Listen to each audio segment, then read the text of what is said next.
Hello everyone, this is Jitendra Kumar. देखो, अब तक हमने पढ़ा था कूलम्ब्स लॉ के बारे में। उसके अंदर हमने चार्ज की प्रॉपर्टीज़ पढ़ी थी, फिर हमने कूलम्ब्स लॉ पढ़ा था और हमने सुपरपोजिशन प्रिंसिपल की बात की थी। देखो, अब तक जो हमने पढ़ रहे हैं जो वो आपका इलेक्ट्रोस्टैटिक्स का पार्ट। और मैंने बताया था इलेक्ट्रोस्टैटिक्स की जो डेफिनेशन है वो कहती है कि आपका जो चार्ज है वो रेस्ट में है। तो उसके जो सेकंड जो प्रॉपर्टी है वो है आपकी इलेक्ट्रिक फील्ड। यानी अगर आपका चार्ज रेस्ट में रखा है तो उसके अंदर क्या क्या प्रॉपर्टीज़ होती हैं वो हम वन बाय वन पढ़ रहे हैं। जैसे हमने दोनों चार्जेस के बीच में फोर्स के बारे में पढ़ लिया, तो आज का जो हमारा टॉपिक है वो आपका इलेक्ट्रिक फील्ड। और देखो, इलेक्ट्रिक फील्ड को समझने के लिए सपोज करो आपके पास फायर जल रही है, आग जल रही है। अब देखो, अगर आपके जितने आप आग के नज़दीक जाओगे उतना ही आपको हीट का फील्ड ज़्यादा महसूस होगा, ज़्यादा एक्सपीरियंस होगा। यानी जितना आप आग के नज़दीक जाओगे उतनी आपको ज़्यादा गर्मी लगेगी। अब देखो, अब जहाँ पे भी हो, जहाँ पे आपको गर्मी लग रही है वहाँ पे तो आग नहीं जल रही, आग तो थोड़ा सा आपसे दूर जल रही है, लेकिन वहाँ तक आपका हीट का फील्ड है। तो जैसे आग के अराउंड एक प्रकार की हीट पैदा, आपका स्पेस के अंदर हीट बन जाती है, उसका एक फील्ड बन जाता है, उसी प्रकार चार्ज के अराउंड भी उसका एक फील्ड होता है जिसको हम बोलते हैं इलेक्ट्रिक फील्ड। आज हम पढ़ेंगे इस इलेक्ट्रिक फील्ड के बारे में। तो देखो, इलेक्ट्रिक फील्ड क्या होता है। देखो, इलेक्ट्रिक फील्ड आपका जो चार्ज होता है, चार्ज आपका कहीं पे रखा है, उसके अराउंड एक ऐसा फील्ड है जिसके अंदर अगर कोई दूसरा चार्ज आता है और वो अगर कोई फोर्स महसूस करे, फोर्स एक्सपीरियंस करे, तो वहाँ पे हम बोलेंगे कि भाई किसी न किसी चार्ज के कारण इस पॉइंट के ऊपर इलेक्ट्रिक फील्ड है। जैसे आपके पास में एग्जांपल है, जैसे आपके पास में चार्ज दिया है, ये चार्ज के अराउंड एक फील्ड है, ये आपको दिखाई नहीं देगा, ये आपका इमेजिनरी होता है, वर्चुअल होता है। लेकिन मैंने इसको शो कर दिया, जैसे आपका रेड कलर जो दिखा रहा है वो आपका फील्ड दिखा रहा है। और देखो, रेड कलर जो चार्ज है उसके नज़दीक ज़्यादा डेंस है रेड कलर, तो इसका मतलब जो आपका जो फील्ड होगा ये यहाँ पे बहुत ज़्यादा स्ट्रॉन्ग होगा। जैसे फायर के अगर ज़्यादा नज़दीक जाओगे तो वहाँ पे हीट बहुत ज़्यादा मिलेगी। ऐसे ही जो चार्ज होता है, चार्ज के नज़दीक आपका जो इलेक्ट्रिक फील्ड जो स्ट्रेंथ होती है वो आपकी बहुत ज़्यादा होती है। अब क्या किया, मान लो इस चार्ज का कोई फील्ड है और इस फील्ड में मैं एक दूसरा चार्ज लेके आया, मैंने बोल दिया ये जो चार्ज है ये आपका क्यू नॉट है, इसका नाम है पॉजिटिव टेस्ट चार्ज। ये आपको याद रखना है, ये टर्म बार बार आएगी, पॉजिटिव टेस्ट चार्ज। जैसे हमारे घरों में लाइट को चेक करने के लिए हमारे पास में टेस्टर होता है, ऐसे ही कहीं पे भी हम फील्ड चेक करेंगे, पोटेंशियल चेक करेंगे, फोर्स चेक करेंगे, तो वहाँ पे हम हमेशा इस Q not positive test charge की बात करेंगे। तो आपको ये हमेशा याद रखना है। तो अब देखो, ये पॉजिटिव टेस्ट चार्ज को मैंने क्या किया, इस चार्ज के नज़दीक लेके आया और मैं देखता हूँ जैसे ये चार्ज इस पॉइंट के ऊपर पहुँचता है तो इसके ऊपर एक फोर्स लगता है और ये जो चार्ज है पॉजिटिव चार्ज, इस पॉजिटिव टेस्ट चार्ज को रिपेल करता है, बाहर की साइड फोर्स लगाता है। तो इसका मतलब अगर यहाँ पे इसने फोर्स महसूस किया है तो इसका मतलब इस पॉइंट के ऊपर कोई ना कोई इलेक्ट्रिक फील्ड है किसी चार्ज के कारण। तो यहाँ पे एक बार इसकी डेफिनेशन देख लेते हैं, व्हाट इज इलेक्ट्रिक फील्ड।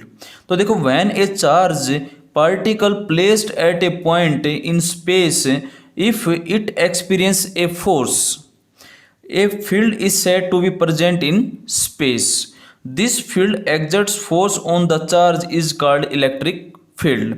ये कहता है कोई भी अगर चार्ज पार्टिकल है किसी भी पॉइंट के ऊपर स्पेस के अंदर और उस पॉइंट के ऊपर अगर वो फोर्स एक्सपीरियंस करता है तो हम कहेंगे कि उस पॉइंट के ऊपर कोई ना कोई फील्ड है। और जो ये जो फील्ड होगा, जो एग्जर्ट फोर्स एग्जर्ट करेगा उस चार्ज के ऊपर, वो क्या कहलाएगा, आपका इलेक्ट्रिक फील्ड। तो आपका इसका मतलब मैं कह सकता हूँ कि यहाँ पे आपका इलेक्ट्रिक फील्ड है। अब देखो, यहाँ पे दो चीज़ें हैं। आपका चार्ज जो है वो तो आपका दो प्रकार का है, एक पॉजिटिव चार्ज होता है, एक नेगेटिव चार्ज होता है। अब मैंने इसके फील्ड को थोड़ा रेड कलर में दिखा दिया और इसको मैंने थोड़ा येलो कलर में दिखा दिया। तो देखो, इसमें कुछ डिफरेंस होता है। वो डिफरेंस क्या होता है, जैसे मान लो एक पॉजिटिव टेस्ट चार्ज है, उसके फील्ड के अंदर एक कोई पॉजिटिव टेस्ट चार्ज आया किसी चार्ज के फील्ड के अंदर, वो आपका क्यू नोट है और उसके ऊपर फोर्स लगा आपका इस डायरेक्शन में। अब देखो, जितना चार्ज नज़दीक जाएगा इसके पास उतना ही इसका फील्ड स्ट्रॉन्ग होता जाएगा और जितना ज़्यादा नज़दीक होगा इसका मतलब उतना ही उसके ऊपर फोर्स भी ज़्यादा लगेगा। ऐसे ही अगर नेगेटिव चार्ज है और ये पॉजिटिव टेस्ट चार्ज इसके फील्ड के अंदर आ गया, तो देखो यहाँ पे फोर्स की डायरेक्शन चेंज हो गई। यहाँ पे फोर्स उसको रिपेल कर रहा था, यहाँ पे नेगेटिव इस पॉजिटिव टेस्ट चार्ज को अट्रैक्ट करेगा, तो यहाँ पे फोर्स की डायरेक्शन ये हो गई। तो अब देखो जो इलेक्ट्रिक फील्ड होता है उसकी डायरेक्शन होती है वो एक वेक्टर क्वांटिटी है। तो इलेक्ट्रिक फील्ड की जो डायरेक्शन होगी वो वही डायरेक्शन होगी जिस साइड आपका पॉजिटिव टेस्ट चार्ज चलेगा। जैसे यहाँ पे अगर पॉजिटिव चार्ज की बात करोगे तो ये जो चार्ज है इसके ऊपर फोर्स लग रहा है बाहर की साइड, तो इसका मतलब पॉजिटिव टेस्ट चार्ज बाहर की साइड दौड़ेगा। तो इसका मतलब जिस साइड ये चार्ज जाएगा वही डायरेक्शन आपको इलेक्ट्रिक फील्ड की होगी। तो मैं यहाँ से कह सकता हूँ कि आपका जो पॉजिटिव टेस्ट चार्ज है अगर मैं यहाँ पे रखता हूँ तो फोर्स इस साइड लग जाएगा, यहाँ पे रखूँगा तो इस साइड लग जाएगा, यहाँ पे रखूँगा तो इस साइड लग जाएगा। तो इसका मतलब जिस साइड ये आपका चार्ज मूव करेगा बाहर की साइड वही क्या होगी उसके इलेक्ट्रिक फील्ड की डायरेक्शन होगी। तो मैं यहाँ से बोल सकता हूँ कि अगर आपका चार्ज पॉजिटिव है तो उसके कारण जो इलेक्ट्रिक फील्ड होगा वो हमेशा आउटवर्ड डायरेक्शन में होगा, आपका आउटवर्ड होगा। लेकिन अगर यहाँ पे नेगेटिव चार्ज की बात करते हैं तो देखो अगर चार्ज यहाँ पे रखा तो इसके ऊपर फोर्स क्या लगा है, अट्रैक्टिव लगा, ये अंदर की साइड लगा है। अगर यहाँ पे रख दोगे तो ये ऐसे लगेगा, यहाँ पे रख दोगे तो ऐसे लगेगा, यहाँ पे रख दोगे तो ऐसे लगेगा, यानी इसको अट्रैक्ट करेगा। आपका जो फोर्स होगा इस पॉजिटिव टेस्ट चार्ज को नेगेटिव चार्ज अट्रैक्ट करेगा, तो इसके कारण जो इसका जो ट्रेजेक्ट्री होगी जिस साइड ये मूव करेगा ये आपको चार्ज की साइड मूव करेगा। और मैंने बताया जिस साइड आपका पॉजिटिव टेस्ट चार्ज जाएगा वही क्या कहलाएगी उसकी इलेक्ट्रिक फील्ड की डायरेक्शन कहलाएगी। तो अगर नेगेटिव चार्ज के कारण इलेक्ट्रिक फील्ड देखोगे तो हमेशा क्या होगी, टुवर्ड्स द चार्ज होगी, यानी चार्ज के अंदर जाएगी। तो हम इसको बोल देंगे जो आपके जो इलेक्ट्रिक फील्ड हो गई डायरेक्शन वो क्या होगी, चार्ज के इनसाइड होगी, चार्ज के अंदर जाएगी। तो पॉजिटिव टेस्ट चार्ज के कारण आपका इलेक्ट्रिक फील्ड बाहर की साइड निकलता है, नेगेटिव के कारण अंदर की साइड आता है। तो आपने ये दोनों डायरेक्शन को ध्यान रखना है। यहाँ पे मैं बोल सकता हूँ आपका जो इलेक्ट्रिक फील्ड है यहाँ पे वो डाइवर्ज हो रहा है, फैल रहा है, और यहाँ पे इलेक्ट्रिक फील्ड कन्वर्ज हो रहा है, इकट्ठा हो रहा है। तो मैं इसको ऐसे ही बता सकता हूँ। अब आगे बात करते हैं, ये आपका इलेक्ट्रिक फील्ड है।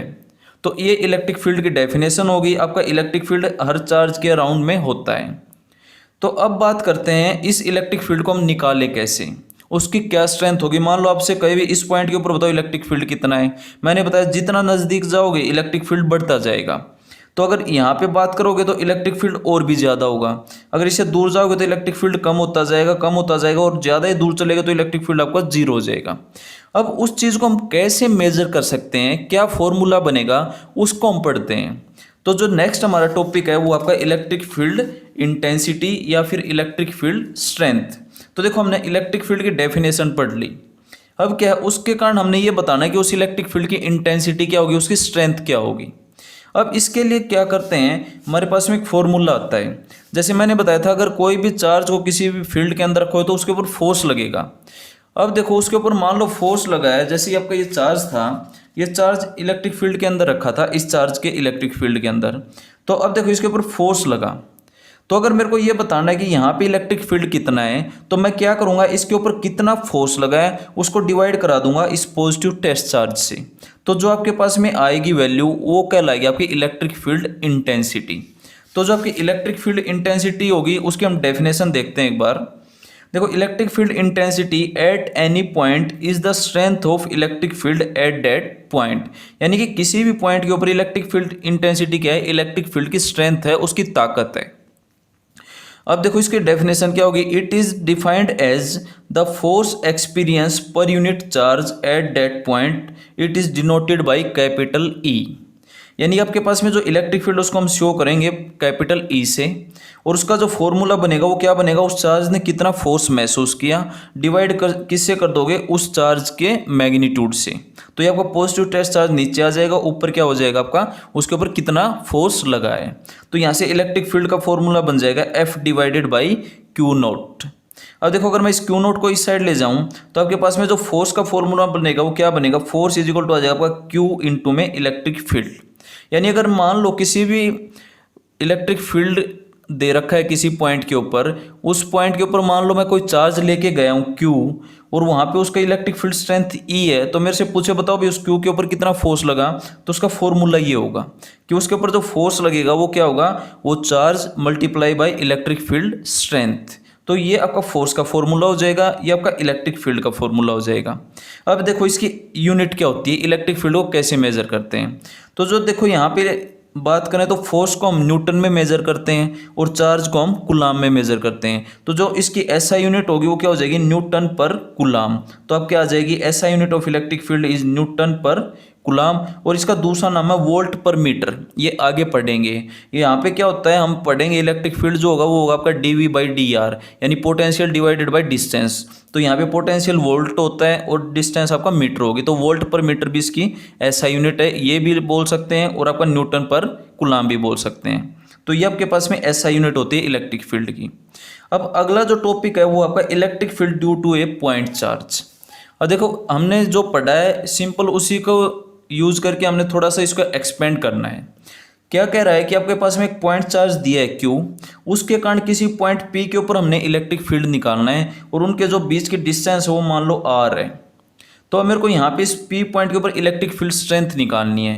तो मेरे पास में फॉर्मूला है E=F/Q0। तो सबसे पहले मैं क्या करूँगा, इस पॉइंट P के ऊपर एक पॉजिटिव टेस्ट चार्ज रखूँगा Q0, और वो कितना फोर्स लगाएगा, ये चार्ज इसके ऊपर कितना फोर्स लगाएगा, वो फोर्स और डिवाइड किससे कर दूंगा मैं, इस चार्ज से। तो देखो यहाँ पे क्या कह रहे हैं, एक point charge Q is placed eight O, यानी पॉइंट चार्ज कहाँ रखा है, O के ऊपर। एग्जाम में जो क्वेश्चन आएगा उसको ऐसे कैसे अपने एज इट इज लिखना है, ना इससे कम लिखना है ना इससे ज़्यादा लिखना है। अब देखो to defined electric field at point P where OP is equal to R, यानी कि दोनों के बीच की डिस्टेंस कितनी है, R है। Then we place the test charge Q0 at point P, यानी आपने एक टेस्ट चार्ज रख दिया Q0 पॉइंट P के ऊपर। The force experience by test charges, अब कूलम्ब्स लॉ लगा देंगे, इसके ऊपर कितना फोर्स लगेगा, फोर्स का फॉर्मूला हो जाएगा 1/4πε0 चार्ज इंटू में test charge divided by distance का स्क्वायर। तो आपके पास में आ जाएगा, ये आपका कूलम्ब्स लॉ से आ गया। अब हमारे पास में इलेक्ट्रिक फील्ड का फॉर्मूला है F/Q0। तो अगर मैं इससे डिवाइड करूंगा तो देखो Q0 से Q0 क्या हो जाएगा, कैंसिल। तो आपके पास में जो इलेक्ट्रिक फील्ड का जो मैग्नीट्यूड आएगा वो क्या आ जाएगा, 1/4πε0 Q/r²। यानी किसी भी पॉइंट के ऊपर जो इलेक्ट्रिक फील्ड होगा देखो दो चीज़ों पे डिपेंड करेगा, एक तो चार्ज कितना है और डिवाइडेड बाय उस पॉइंट की उस चार्ज से डिस्टेंस कितनी है। उस पॉइंट के ऊपर कोई चार्ज रखा है नहीं रखा उससे हमें कोई मतलब नहीं है। अगर मेरे को किसी भी पॉइंट चार्ज के कारण किसी भी पॉइंट के ऊपर अगर मेरे को इलेक्ट्रिक फील्ड निकालना है तो मैं क्या करूंगा, उस पॉइंट और उस चार्ज के बीच की डिस्टेंस देखता हूं और उस चार्ज का देखता हूं वैल्यू कितना है, उसका मैग्नीट्यूड कितना है। जितना ज़्यादा चार्ज होगा उतने उसकी जो इलेक्ट्रिक फील्ड स्ट्रेंथ है वो क्या होगी, ज़्यादा। तो आपके पास में जो पॉइंट चार्ज होगा उसके कारण जो इलेक्ट्रिक फील्ड बनेगा उसका फॉर्मूला आपका ये होगा। तो आपने ये फॉर्मूला याद रखना है, इसको एक्सप्लेन करना आना चाहिए आपको। अब देखते हैं नेक्स्ट, इसके कारण कुछ न्यूमेरिकल प्रैक्टिस करते हैं। जैसे आपका फर्स्ट न्यूमेरिकल दिया है, an electric field of 10⁵ newton per coulomb point due west, what are the magnitude and direction of force that acts on the charge of 2 microcoulomb and -5 microcoulomb. ये कह रहा है एक इलेक्ट्रिक फील्ड दिया है 10⁵ newton per coulomb और जो उसकी डायरेक्शन दे रखी है ना वो दे रखी है वेस्ट में।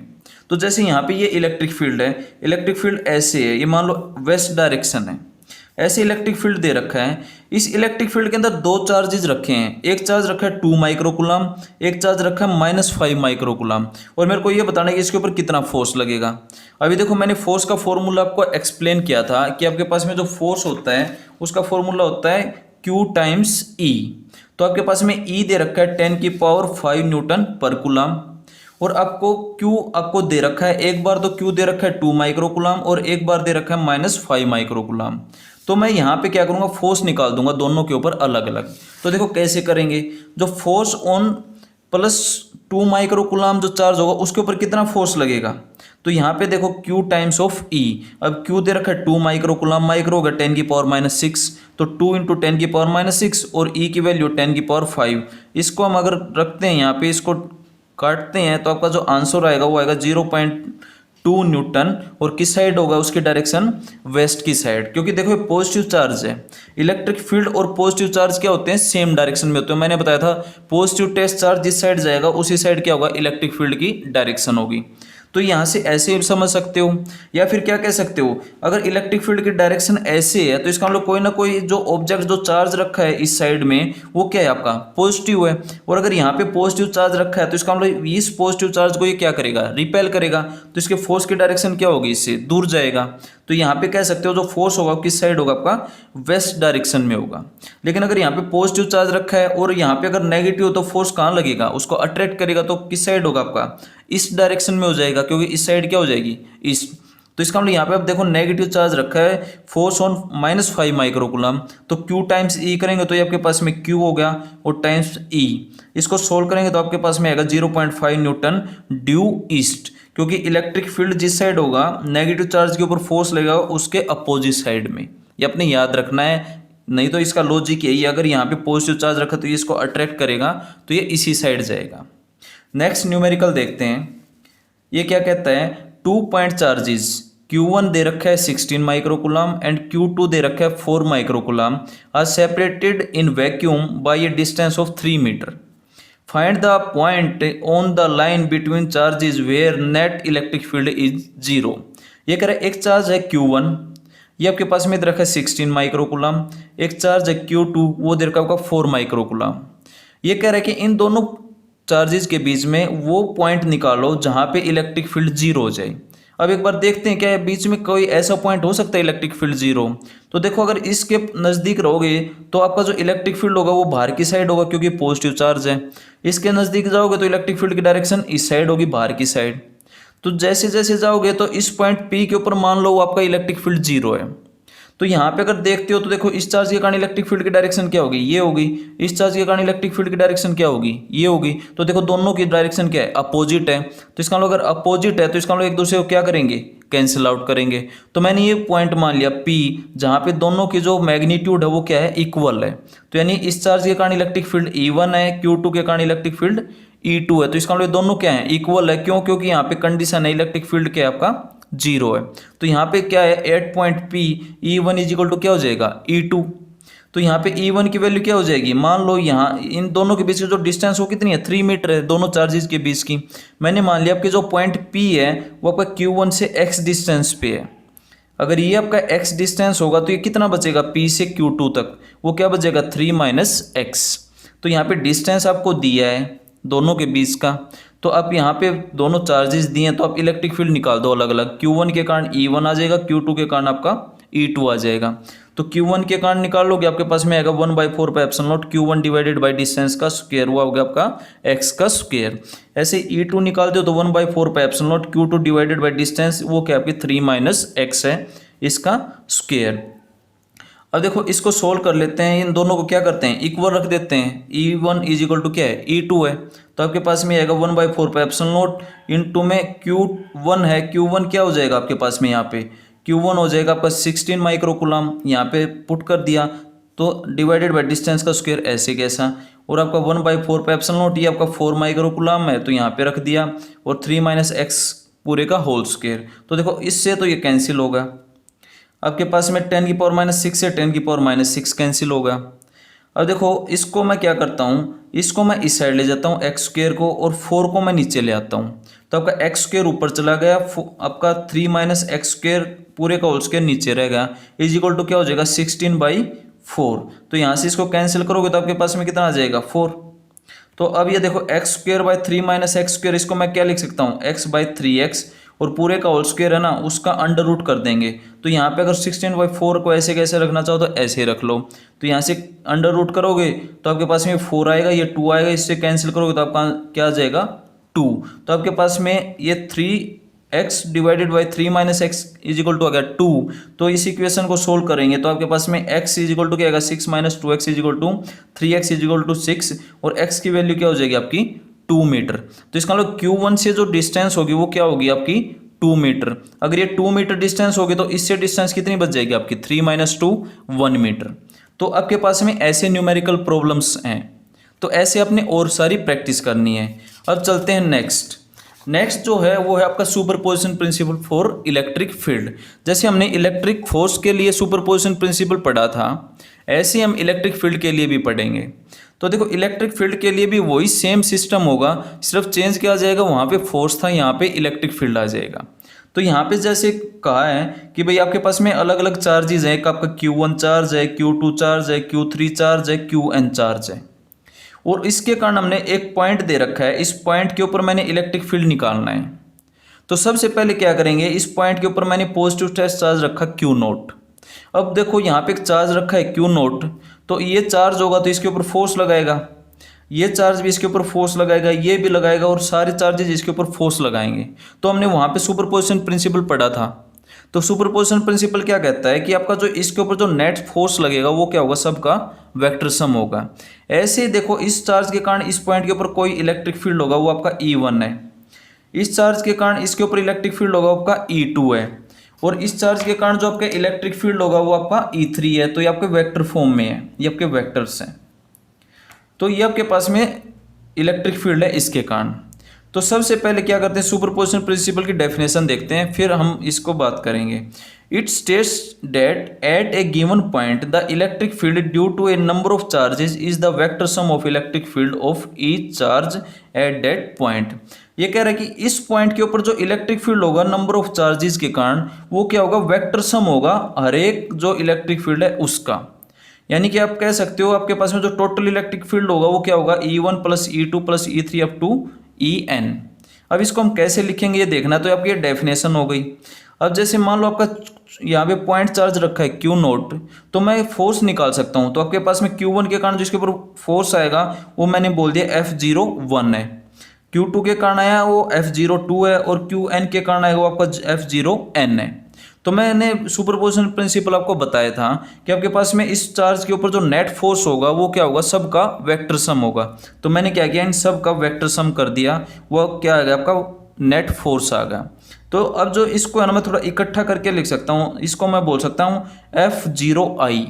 यानी जो I है ना वो आपका वेरी करेगा, लेकिन जीरो चेंज नहीं होगा। देखो यहाँ पे भी जीरो है, यहाँ पे भी जीरो है, और लास्ट में भी जीरो है, लेकिन यहाँ पे 1 है, यहाँ पे 2 है, यहाँ पे n है। तो इसका मतलब जो I है वो आपका चेंज करेगा, वो कहाँ से कहाँ, 1 से लेकर के n तक। तो ये आपके पास में ith चार्ज के बारे में बता रहा है। अब मैंने क्या किया, इस F नेट को जो नेट फोर्स इसके ऊपर आएगा उसको मैंने Q0 से डिवाइड करा दिया। और आपने पढ़ा था जो इलेक्ट्रिक फील्ड होता है वो क्या होता है, फोर्स डिवाइडेड बाई चार्ज। तो यहाँ से मैंने डिवाइड कराया F net divided by Q0। यहाँ पे डिवाइड कराओगे तो आ जाएगा F01 divided by Q0, F02 divided by Q0 और F0n डिवाइडेड बाई Q0। अब देखो F01 क्या है, फोर्स जो Q1 ने लगाया इस Q0 के ऊपर, इसको चार्ज से डिवाइड कर दोगे तो क्या आ जाएगा, इसका इलेक्ट्रिक फील्ड आ जाएगा E1। तो यहाँ पे E1 आ गया, ऐसे ही E2 आ जाएगा, और ऐसे ही आपका En आ जाएगा। यानी कि आपका जो नेट इलेक्ट्रिक फील्ड बनेगा नंबर ऑफ चार्जेस के कारण, वो क्या होगा, सबका वेक्टर सम होगा। तो इसको हम बोलते हैं सुपरपोजिशन प्रिंसिपल। ये आपका इलेक्ट्रिक फील्ड के लिए था, पीछे मैंने पढ़ाया था उसके अंदर आपको इलेक्ट्रिक फोर्स के लिए सुपरपोजिशन प्रिंसिपल निकाला था। दोनों सेम है, कोई चेंज नहीं होता, सिर्फ यहाँ पे वैल्यू चेंज हो जाएगी। वहाँ पे फोर्स की बात कर रहे थे, यहाँ पे इलेक्ट्रिक फील्ड की बात कर रहे हैं। अब देखते हैं नेक्स्ट के अंदर देखो इसके ऊपर कुछ न्यूमेरिकल करते हैं, इलेक्ट्रिक फील्ड का जो सुपरपोजिशन प्रिंसिपल है। फर्स्ट न्यूमेरिकल क्या कहता है, देखो एक point charge Q is placed at x is equal to L। ये कह रहा है एक पॉइंट चार्ज है Q इज आपका placed at x is equal to L, the electric field vector at x is equal to L is E। When another charge 4Q is placed at x is equal to 2L, what is the electric field vector at x is equal to L? यहाँ पे x is equal to 0 है, यानी एक आपका जो charge है वो आपका x is equal to 0 के ऊपर रखा है। एक चार्ज जो x is equal to 0 पे रखा है उसके कारण यहाँ पे इलेक्ट्रिक फील्ड था E। अब क्या किया, एक चार्ज और लेके आए 4Q, और उसको कहाँ पे रख दिया, x is equal to 2L पे रख दिया। और मेरे को ये बताना है जब मैंने यहाँ पे दोनों चार्जेस रख दिए तो इस पॉइंट के ऊपर इलेक्ट्रिक फील्ड क्या हुआ। तो मैंने बताया था जिस पॉइंट के ऊपर इलेक्ट्रिक फील्ड निकालोगे वो नेट इलेक्ट्रिक फील्ड क्या होगा, सबका वेक्टर सम होगा। तो यहाँ पे मैं बोलूँगा ई नेट जो आएगा वो क्या होगा, ई प्लस में E1। मैंने इसको बोल दिया, इसके कारण जो इलेक्ट्रिक फील्ड है वो आपका E1 है, स्मॉल क्यू के कारण जो इलेक्ट्रिक फील्ड है वो आपका E है। तो यहाँ देखो कैसे स्टार्ट करेंगे। देखो यहाँ पे electric field due to Q and 4Q is, अब देखो इसके कारण निकालते हैं तो वो क्या होगा 1/4 पे epsilon naught Q by distance का स्क्वायर, यहाँ से यहाँ तक की डिस्टेंस कितनी है आपकी एल है तो एल स्क्वायर। अब देखो इसके कारण जो इलेक्ट्रिक फील्ड है इस साइड है प्लस एक्स एक्सिस के अलोंग, तो मैंने यहाँ मल्टीप्लाई करवा दिया आई कैप से। ऐसे ही 4Q के कारण निकालते हैं, E1 मान लिया, वो आपका E1 इजिकल टू क्या हो जाएगा 1/4 पे एप्सिलॉन नॉट चार्ज आपका 4Q divided by L square. अब देखो उसकी डायरेक्शन क्या है नेगेटिव एक्स एक्सिस के अलोंग, तो यहाँ पे मैंने मल्टीप्लाई करा दिया माइनस आई कैप से। तो आपके पास में जो नया इलेक्ट्रिक फील्ड बनेगा एक्स इजिकल टू एल के ऊपर वो क्या होगा, दोनों का वेक्टर सम होगा, यही आपका सुपरपोजिशन प्रिंसिपल था। तो ई नेट जो हैगा वो हैगा ई प्लस में E1। अब देखो ई की वैल्यू ये रही, ऐसे कैसे रख दिया, E1 आपका माइनस जो आई कैप इस माइनस को आगे ले आया आपका, ये ऐसे कैसा रख दिया। अब देखो यहाँ से जो कॉमन है वो बाहर निकाल लिया, कॉमन आपका 1/4 पे epsilon naught Q L square आई कैप कॉमन है बाहर आ गया, यहाँ पे अंदर बचेगा 1 - 4 करो तो -3 बचेगा, तो माइनस यहाँ पे आ जाएगा 1/4 पे epsilon not 3Q divided by L square I cap. तो ई जो नेट आएगा वो क्या हो जाएगा, अब देखो इस 3 को निकाल दो और माइनस को निकाल दो, तो ये क्या था आपके पास में ई तो था, ये ई की वैल्यू थी, तो मैं इसको लिख सकता हूँ जो नेट फोर्स है वो क्या है 3 टाइम्स ऑफ ई, और ये माइनस शो कर रहा है कि जो नेट फील्ड जो होगा उसकी डायरेक्शन क्या होगी नेगेटिव साइड होगी, तो नेगेटिव एक्स एक्सिस के लोग आपका नेगेटिव साइन शो कर रहा है। तो आपका इस प्रकार सुपरपोजिशन प्रिंसिपल का एक आपका नॉर्मल सा न्यूमेरिकल है, प्रैक्टिस न्यूमेरिकल है। अब जैसे अगला देखते हैं, ये कह रहा है an infinite number of charges is equal to Q, यानी आपके बहुत सारे चार्जेस दिए हैं और जो सबका जो मैग्नीट्यूड है वो आपका क्यू है, और वो एक्स एक्सिस के ऊपर रखे हैं, और जो एक्स कहाँ कहाँ रखे हैं उनकी पोजीशन दी है, एक्स इजिकल टू 1 के ऊपर रखा है, एक्स इजिकल टू 2 के ऊपर रखा है, एक्स इजिकल टू 4 पे रखा है, एक्स इजिकल टू 8 पे रखा है, और ऐसे ऐसे हम आगे बढ़ रहे हैं। अब find the electric field at point X is equal to 0 due to set of charges. ये कह रहा है आपका ये एक्स इजिकल टू 0 है, इस पॉइंट के ऊपर मेरे को इलेक्ट्रिक फील्ड निकालना है। यहाँ पे एक्स इजिकल टू 1 के ऊपर क्यू रखा है, एक्स इजिकल टू 2 के ऊपर क्यू रखा है, एक्स इजिकल टू 4 पे क्यू रखा है, एक्स इजिकल टू 8 पे क्यू रखा है, और ऐसे आगे बढ़ते जा रहे हैं। तो यहाँ पे मेरे को इलेक्ट्रिक फील्ड निकालना है। तो देखो इलेक्ट्रिक फील्ड यहाँ से एक बात तो पता लग रही है, इलेक्ट्रिक फील्ड ये तो सारे पॉजिटिव चार्ज है तो किस साइड होगा नेगेटिव एक्स एक्सिस के लॉन्ग होगा।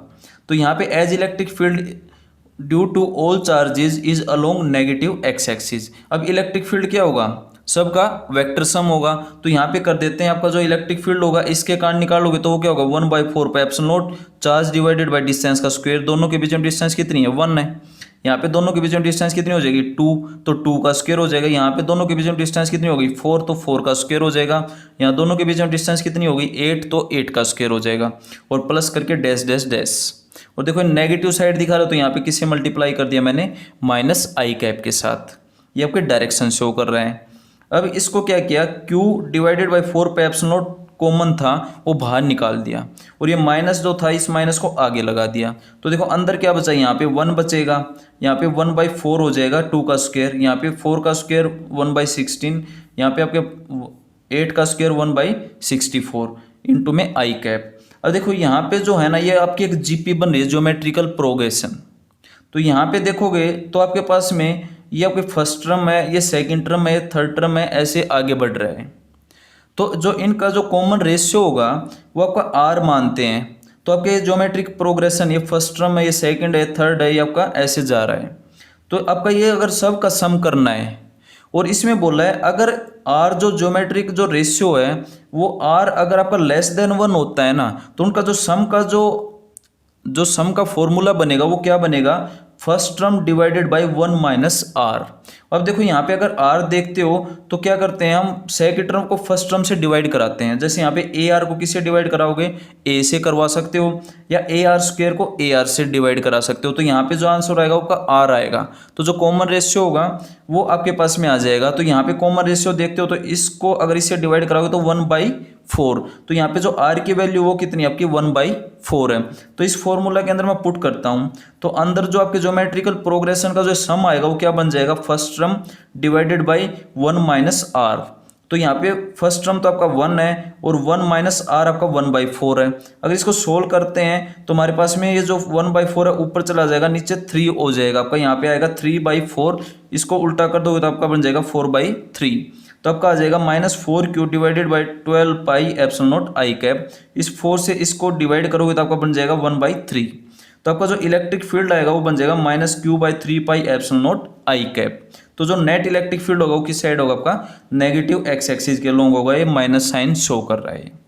तो ये आपके पास में न्यूमेरिकल थे सुपरपोजिशन प्रिंसिपल पे। अब बात करते हैं rectangular component of electric field. अब देखो ये जो टॉपिक है ना, ये आपका वेक्टर का ही एक प्रैक्टिस सेट है। अगर आपको ढंग से वेक्टर आता है तो उसी का यूज है, इसके अंदर कोई चीज़ नहीं है, ऐसी नहीं है कि जो आपको समझ में नहीं है अगर आपको वेक्टर ढंग से आता है। तो यहाँ पे क्या दिया है, एक रेक्टेंगुलर कंपोनेंट तोड़ने हमने इलेक्ट्रिक फील्ड के, यानी एक वेक्टर के रेक्टेंगुलर कंपोनेंट तोड़ने हैं। तो यहाँ पे क्या दिया, सपोज आपका एक चार्ज रखा है ओरिजिन के ऊपर Q, और उसके कारण पॉइंट P के ऊपर इलेक्ट्रिक फील्ड निकाला हमने, वो आपका मान लो E है। और इस पॉइंट P के जो पॉइंट दे रखे हैं वो जो P पॉइंट है उसके जो पॉइंट्स हैं वो आपका X है, Y है, Z है। इसका मतलब जो X है वो क्या है, X एक्सिस के लॉन्ग डिस्टेंस, Y है वो Y एक्सिस के लॉन्ग डिस्टेंस, और Z है वो Z एक्सिस के लॉन्ग डिस्टेंस है। तो अब देखो अगर इस पॉइंट को मैं ओरिजिन से मिला देता हूँ तो हम उसको बोलते हैं, वो एक वेक्टर बनेगा, उसको हम बोलेंगे पोजिशन वेक्टर। इसको हम यानी किसी भी पॉइंट को अगर आप ओरिजिन से मिलाते हो तो वो एक पोजीशन वेक्टर बन जाता है। तो उस पोजीशन वेक्टर को मैंने बोल दिया ऊपर R है। और जो पोजीशन वेक्टर होगा उसको हम कैसे लिख सकते हैं, उसको हम लिख सकते हैं, उसका जो x कंपोनेंट है उसको मल्टीप्लाई कर देंगे I कैप से, उसके y कंपोनेंट को मल्टीप्लाई कर देंगे J कैप से, उसके Z कंपोनेंट को मल्टीप्लाई कर देंगे K कैप से, और तीनों का सम कर देंगे। तो आपके पास में जो R आएगा वो बन जाएगा x I cap plus y J cap plus में Z K कैप। अगर ये बात समझ में नहीं आ रही तो मेरे वेक्टर्स के वीडियो जरूर देखें एक बार। तो यहाँ से आपके पास में R जो आएगा उसका जो मैग्नीट्यूड निकालोगे तो बन जाएगा R is equal to under root of X square plus Y square plus में जेड स्क्र। और जो इलेक्ट्रिक फील्ड है उसका फॉर्मूला क्या होता है, 1/4πε0 चार्ज डिवाइडेड बाई डिस्टेंस का स्क्वायर। तो यहाँ से यहाँ तक की डिस्टेंस वो क्या है, वो आपका R स्क्वायर होगा। और देखो डायरेक्शन क्या है इसकी इलेक्ट्रिक फील्ड की, वो ऐसे है। यहाँ पे अगर डायरेक्शन देखो तो इलेक्ट्रिक फील्ड आपका ऐसे है, ये आपका E होगा। अब इसकी डायरेक्शन इस साइड है तो मैंने बोल दिया इसका जो डायरेक्शन को शो करने के लिए यूनिट वेक्टर लगा दिया मैंने R कैप। तो आपका जो यूनिट वेक्टर R कैप जो होता है वो क्या होता है, वो वेक्टर डिवाइडेड बाय उसका मैग्नीट्यूड। और देखो वेक्टर R की वैल्यू कितनी है, x I cap plus y j cap plus में z k कैप, और उसका मैग्नीट्यूड कितना है, R है। तो इस R को R स्क्वायर से मल्टीप्लाई करोगे तो क्या बन जाएगा आपका R क्यूब। और देखो R की वैल्यू पता है आपको, ये रहा R की वैल्यू, अगर इसका क्यूब कर दोगे तो क्या बन जाएगी, पावर 3/2। तो नीचे तो आ जाएगा आपका X square plus Y square plus Z square की पावर 3/2, और ऊपर आपका क्या बचेगा, ये चार्ज ऐसे कैसा 1/4πε0 ऐसे कैसा। इस आर की वैल्यू क्या पुट कर दोगे, आपके पास में ये रही, इसको यहाँ पुट कर दोगे एक्स आई कैप प्लस वाई जे कैप प्लस में जेड के कैप। और देखो ये इलेक्ट्रिक फील्ड है, उसके तीन कंपोनेंट है, आपका ई एक्स है, ये ई वाई है, और ये ई जेड है। तो मैं क्या लिख सकता हूँ, इस ई को लिख सकता हूँ मैं ई एक्स प्लस में ई वाई प्लस में ई जेड कंपोनेंट्स की फॉर्म में। तो यहाँ पे जो आपके पास में ई एक्स ई वाई और जो E Z are three components of E. तो आपके पास में जो ई बनेगा वो बन जाएगा E X plus E Y plus में ई जेड। तो यहाँ पे देखो ई एक्स को मैं वेक्टर फॉर्म में लिखूंगा तो क्या लिख सकता हूँ, ई एक्स का मैग्नीट्यूड मल्टीप्लाई उसका यूनिट वेक्टर, एक्स एक्सिस का लॉन्ग यूनिट वेक्टर क्या होता है आपका आई कैप, प्लस में ई वाई जे कैप प्लस में ई जेड के कैप। और देखो ये दोनों इक्वेशन है, अगर इन मैं दोनों इक्वेशन को आपस में कंपेयर करवाता हूँ तो देखो अगर मैं इस 1/4πε0 क्यू के अंदर मल्टीप्लाई करवा दूँ इस एक्स आई कैप के साथ, और ये आपका नीचे वाला ऐसे कैसा, तो अगर इसको कंपेयर करोगे तो देखो आपके पास में जो ई एक्स आएगा वो क्या बन जाएगा आपका क्यू एक्स आई कैप के साथ जो है वो ऐसे कैसा सारा। तो यहाँ आई कैप के साथ क्या क्या आ जाएगा 1/4πε0 क्यू आ जाएगा, एक्स आ जाएगा डिवाइडेड बाई ये ऐसे कैसे आ जाएगा आपका X square plus Y square plus Z square की पावर 3/2। यानी कि आपका जो x कंपोनेंट होगा उसकी वैल्यू ये होगी, जो इसका y कंपोनेंट होगा तो इसका मतलब यहाँ पे y से मल्टीप्लाई करा दोगे इसके पूरे की, तो ये आपका y कंपोनेंट आ जाएगा। ऐसे ही इस पूरे के z के साथ मल्टीप्लाई करा दोगे तो ये आपका z कंपोनेंट आ जाएगा। तो ये आपके कंपोनेंट आ जाएंगे, यानी कि आपका x डायरेक्शन में उसका मैग्नीट्यूड कितना है, y में कितना है और z में कितना है। तो इसको हम बोलते हैं rectangular component of electric field. अब इसके ऊपर जैसे एक न्यूमेरिकल देखते हैं प्रैक्टिस के लिए। यहाँ पे जैसे दिया है एक चार्ज Q दिया है 1 micro coulomb is placed at point 1 metre 2 metre and 4 metre.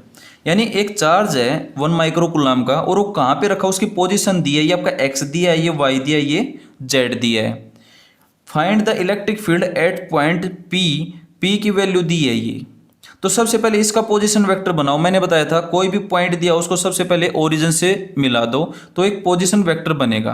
तो आपका पॉइंट या आपका चार्ज क्यू का जो पोजीशन वेक्टर बनेगा वो मैंने बोल दिया आपका आर क्यू है। तो ये क्या बनेगा आपका एक्स आई कैप प्लस वाई जे कैप प्लस जेड के कैप। अब एक्स की वैल्यू कितनी है यहाँ पे 1 मीटर है तो यहाँ पे 1 आ गया, तो यहाँ पे सिर्फ आई कैप बच गया।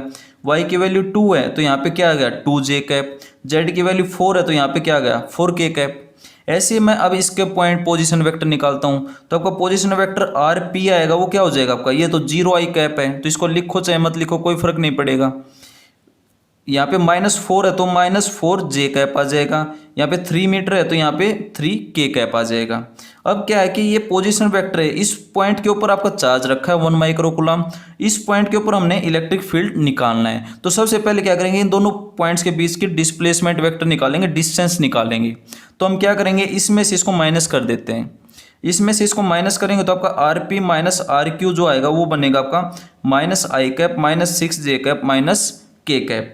अब इसका अगर मैग्नीट्यूड निकालोगे तो क्या करोगे, आई कैप के साथ जो आया उसका स्क्वायर कर दो, जे कैप के साथ है उसका स्क्वायर कर दो, के कैप के साथ है उसका स्क्वायर कर दो और पूरे का अंडर रूट। अगर इसको सोल्व करोगे तो इसका जो दोनों के बीच की जो डिस्टेंस होगी चार्ज और इस पॉइंट पी की वो बन जाएगी आपकी 38, आपका 38 का अंडर रूट इतने मीटर, यानी अंडर रूट 38 मीटर। ये डिस्टेंस है दोनों के बीच में, यानी आपकी दोनों के बीच की डिस्टेंस आ गई आर। अब इलेक्ट्रिक फील्ड का फॉर्मूला क्या होता है, 1/4 पे epsilon naught Q divided by R P minus R cube का आपका क्यूब और इनटू में क्या आ जाएगा वो वेक्टर। जैसे यहाँ पे हमने किया था ना, ये यहाँ से लिया है, ये टर्म यहाँ से लिए वेक्टर डिवाइडेड बाय उसका मैग्नीट्यूड, तो यहाँ पे तो आर क्यूब हो जाएगा और यहाँ पे क्या बचेगा वो वेक्टर। तो यहाँ पे ये लिया है कि आपका ये वेक्टर हो गया और ये उसका क्यूब हो गया। तो यहाँ पे अगर वैल्यू पुट करवाते हैं तो देखो क्या बनेगा, 1/4 पे एप्सिलॉन नॉट क्या हो जाएगा 9 × 10⁹ इंटू में आपके पास में क्यू कितना है 1 माइक्रो कूलम, मैं यहाँ पे पुट कर दिया 1 × 10⁻⁶। ये आपका R P minus R Q ये रहा minus I cap minus J cap minus K cap. तो यहाँ पे ये वैल्यू पुट कर दी और √39 का क्या कर दोगे क्यूब करोगे तो क्या बन जाएगा 39⁻3/2। अगर इसको सोल्व करोगे तो आपके पास में आएगा, ये इसको अगर सोल्व करते हो तो आपका बनेगा 38.42। इसको अंदर मल्टीप्लाई करा देंगे इसके साथ तो आपके पास में जो इलेक्ट्रिक फील्ड का जो वेक्टर बनेगा वो क्या बनेगा -38.42 आई कैप माइनस 230.52 जे कैप माइनस 38.42 के कैप न्यूटन पर कूलम। ये क्या आ गया आपका वेक्टर फॉर्म में इलेक्ट्रिक फील्ड आ गया। उसका जो एक्स कंपोनेंट है वो ये है -38.42, वाई कंपोनेंट हो गया आपके पास में 230.52 और आपका जो जेड कंपोनेंट हो गया होगा 38.42, आपका ये जेड कंपोनेंट होगा। अगर आपको इसकी मैग्नीट्यूड निकालनी है तो आप क्या करोगे, इसका स्क्वायर प्लस इसका स्क्वायर प्लस इसका स्क्वायर और पूरे का स्क्वायर रूट। तो वो क्या आ जाएगी, इलेक्ट्रिक फील्ड स्ट्रेंथ आ जाएगी, इलेक्ट्रिक फील्ड इंटेंसिटी आ जाएगी, मैग्नीट्यूड आ जाएगा उसका। तो इस वीडियो में यहीं तक, उम्मीद करता हूँ आपको समझ में आया होगा। अपनी बुक से और न्यूमेरिकल्स की प्रैक्टिस करें। इसके अंदर जितना मैंने डेफिनेशन करवाया, जितनी थ्योरी करवाई है उसको आप अपने कॉपी पेन में लिखें, उसके आप नोट्स बनाएं ताकि वो चीज़ आपको ढंग से क्लियर हो और आप कॉन्सेप्ट को स्ट्रॉन्ग कर सकें। तो इस वीडियो में यहीं तक, thank you and take care.